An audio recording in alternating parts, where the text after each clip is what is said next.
blancos farmacológicos presentes en las bacterias y otros microorganismos, pero ausentes o mucho menos vulnerables en células eucarióticas humanas.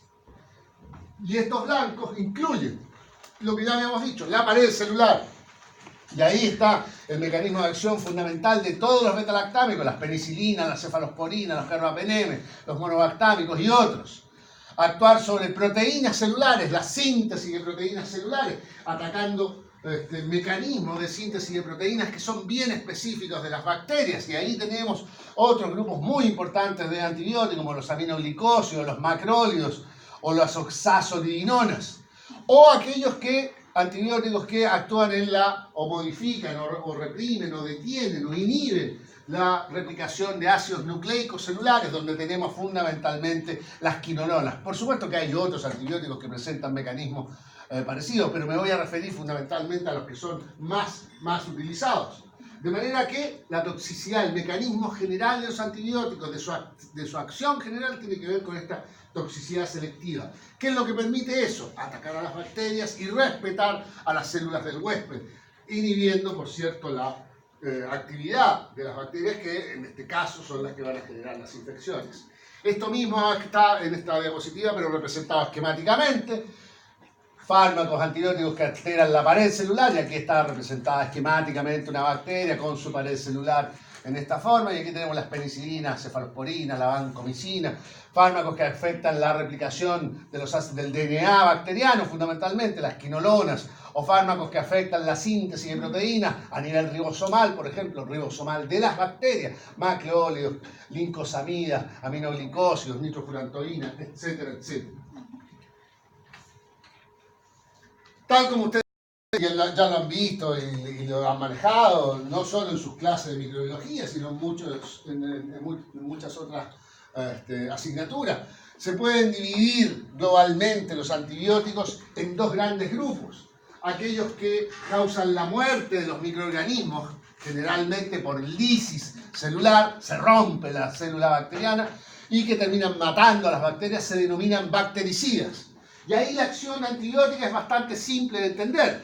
Tengo una infección que está causada por una infección, por un crecimiento excesivo o un crecimiento anormal de bacterias en un sitio donde normalmente no está ese tipo de bacterias, o un tipo de bacterias que normalmente está en un cierto tejido, pero que en un momento determinado por alguna razón se dispara su crecimiento, y que producto de su metabolismo y su accionar genera una toxicidad para ese órgano y, por cierto, para el resto del tejido, y le administramos un antibiótico y matamos las bacterias. Muy bien. Es relativamente simple de entender la actividad antibiótica de los bactericidas, donde tenemos fundamentalmente los betalactámicos, los aminoglicósidos. Pero existe este otro grupo de antibióticos que inhiben la replicación de celular bacteriana, pero en general no matan al microorganismo. ¿Qué quiere decir esto? Que en realidad, por cierto, en este proceso de inhibición de la replicación celular sí hay algunos que se mueren, digamos, pero no es un efecto bactericida propiamente tal, sino que lo que inhiben es el crecimiento de la colonia bacteriana que está generando la infección. Y en ese contexto, estos fármacos se denominan bacteriostáticos. Ahora, ¿cómo funciona un bacteriostático? Porque usted piensa, tengo una infección, una amigdalitis, una bronquitis, una neumonía, causada por un microorganismo que está infectando y que está creciendo ahí. Y si yo le doy un bacteriostático, está bien, voy a evitar que siga creciendo, pero la infección ya está instalada. ¿Qué es lo que permite un bacteriostático? Permite que el sistema inmune, exactamente, propio del organismo, al inhibir el crecimiento de la colonia bacteriana, se termine haciendo cargo. Porque en condiciones normales lo que está sucediendo en un paciente que se infecta es que su sistema inmune está siendo sobrepasado. No es que no esté funcionando, pero está siendo sobrepasado por la actividad de las bacterias. Por cierto, entonces, y aquí usted tiene que empezar allá a relacionar clínicamente, ¿cuál va a ser idealmente el tipo de antibacterianos que va a usar, por ejemplo, en pacientes inmunodeprimidos? Bactericidas, porque los bacteriostáticos van a promover que el sistema inmune propio del organismo se haga cargo de la infección, deteniendo el crecimiento al menos, ¿sí? Y claro, en inmunodeprimidos, y hay inmunodeprimidos, ¿no? Está lleno de inmunodeprimidos. ¿Por qué está lleno de inmunodeprimidos? Usted no lo ha visto todavía, a lo mejor, pero está lleno, en el hospital está lleno. ¿Por qué? La diabetes. No necesariamente, La pero hay diabetes. múltiples condiciones que disminuyen la actividad del sistema inmune. Dime. Hay muchos pacientes con daño hepático. Muchos pacientes con daño hepático, muchos pacientes con diabetes, muchos pacientes con virus de inmunodeficiencia, pero sobre todo muchos pacientes con cáncer. Con cáncer. Y fíjese, ¿se acuerda cuando a principios de semestre hablábamos en algún momento de cómo funcionaba la terapia anticancerígena en términos generales? Inhibía la mitosis, entonces afectaba a aquellos tejidos y órganos que generaban, que tenían alta replicación celular. Ya. Y entonces, la hematopoiesis. Ya. Y entonces, fíjese, ¿cuánto es la vida media de un glóbulo rojo? 120 días. 120 días, ¿no es cierto? Y entonces usted incluso puede tener un banco de sangre, puede sacar sangre a donantes, limpiarla un poco bien, y guardarla en este banco de sangre durante 100 días, 3 meses, ¿no? Se puede guardar. Y si alguien necesita una transfusión porque tiene alguna necesidad, una disminución de sangre, particularmente de glóbulos rojos, yo le puedo administrar el glóbulo rojo. Perfecto. ¿Y una plaqueta? ¿Cuál es una plaqueta? Ay, no sé, ¿no? Por eso sí sabe, sí se lo dijeron alguna vez, pero no se acuerda y no le dio particular bola, pero ahora viene farmacología y sí, que no tiene que ver tanto con la farmacología, pero sí hay que entender qué es lo que está pasando. ¿Cuánto es la vida media de una plaqueta? 3 a 4 días, más o menos. Más o menos, puede variar, pero 3 a 4, es menos de una semana. Y por lo tanto, si usted necesita hacer una transfusión de plaqueta, porque tiene un paciente plaquetopénico, y puede tener un paciente plaquetopénico, claro que sí, por las razones que sea, y entonces tiene que hacer una transfusión de plaquetas, puede tener donantes, pero ahí tiene poco tiempo, porque la preparación de la muestra, luego de la obtención de la sangre, requiere al menos 24 horas ahí de preparación para que quede en condiciones de ser administrada. Pero eventualmente se la puede hacer una transferencia, hay que obtener, y cuando hay necesidad de transferencia de plaquetas es más urgente. Necesitamos donantes de sangre, sí, y rápido, y varios días, y varias veces. ¿Y un glóbulo blanco?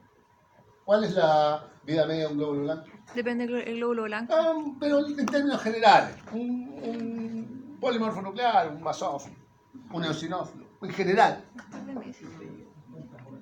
Unas cuantas horas. Del orden promedialmente de 24 horas. ¿Qué implica eso? ¿Cómo será la tasa de replicación? La tasa de replicación hematopoyética en el caso de los glóbulos blancos. ¿Alta o baja? Altísima. ¿Sí? Porque hay que estarlos renovando todo el tiempo. ¿Puede hacer trasplante de glóbulos blancos? No. Porque usted pide los donantes, saca la sangre. Hay glóbulos blancos. Si usted saca la sangre, tiene plaquetas, tiene glóbulos rojos, tiene glóbulos blancos. Los prepara, se demora más o menos 24 horas y ya se le murieron los glóbulos blancos. No puede hacer una transfusión, no puede guardar, no hay banco de sangre de glóbulos blancos. No existe. Porque la vida media es del orden de 24 horas. Y la terapia anticancerígena afecta a aquellos órganos y tejidos que tienen alta replicación celular. Volvemos allá. Y entonces, todos estos pacientes que tienen cáncer, que se están tratando con quimioterapia anticancerígena, ¿se les afecta la función hematopoyética? Sí. Pero, ¿qué es lo que se ve más afectado? La función plaquetaria, por cierto, y muy importantemente, la producción de glóbulos blancos, que son el sostén fundamental del sistema inmune. Y por lo tanto se inmunosuprimen o inmunodeprimen claramente. Y ahí usted tiene, y hay, como dice un amigo médico mío, hay una epidemia de cáncer. Entonces hay mucho paciente con cáncer. Porque tenemos expectativa de vida de 80 años, pero antes no se morían de cáncer porque vivían hasta los 40. Entonces, ojo, hay muchos pacientes, por todas las razones que ustedes dijeron, hipertensión, diabetes, inmunodeficiencias virales o inmunodeficiencias farmacológicamente adquiridas, pero también mucho paciente con cáncer en tratamiento, que va a verse afectado su actividad inmune. Y acá, entonces en esos casos, y fíjese, mire la tormenta perfecta, un paciente con cáncer, en tratamiento con quimioterapia. ¿Cuánto tiempo pasa en el hospital? Mucho tiempo. ¿Sí? Primero porque se le detectaron, había que operarlo, hubo que hacerle la quimioterapia, tenía que ir al principio 2 o 3 veces por semana, después una vez a la semana, después una vez cada 15 días. O sea, pasa durante un año, mucho tiempo en el hospital, inmunodeprimido o inmunosuprimido directamente. Y en el hospital, ¿hay bacterias o no? Sí. Chino, más que en otros lados, porque están todos los enfermos ahí. Ahora usted se mete a una urgencia, que es lo que hay que decirle a las mamás: no lleve a los niños a la urgencia, porque se va a infectar más, se va a poner peor. Ah, ok, pero obviemos eso. Pero está lleno de bacterias. Y el paciente que está inmunosuprimido, que además está súper vulnerable desde todo punto de vista, pasa mucho tiempo en el hospital. Se infecta. ¿Y cómo son las bacterias del hospital con respecto a las que están afuera? Resistentes. Mucho más resistentes. Entonces, fíjese, es la tormenta perfecta. El paciente altamente inmunodeprimido, altamente vulnerable, por múltiples razones, porque además no solo se le está afectando la hematopoiesis, se le está afectando un montón de otros tejidos, que además está, probablemente está complicado desde el punto de vista anímico, que está pasando muchas horas en el hospital y que además está entonces en contacto con bacterias que son terribles desde el punto de vista de la resistencia. Ya vamos a hablar de la resistencia, pero se entiende, ¿sí? Y en ese contexto, bueno, en general se utilizan en estos pacientes muchas veces antibióticos, particularmente antibióticos bactericidas. Denme un segundito que tengo que firmar, porque si no después me retan a mí. No saben cómo me retan.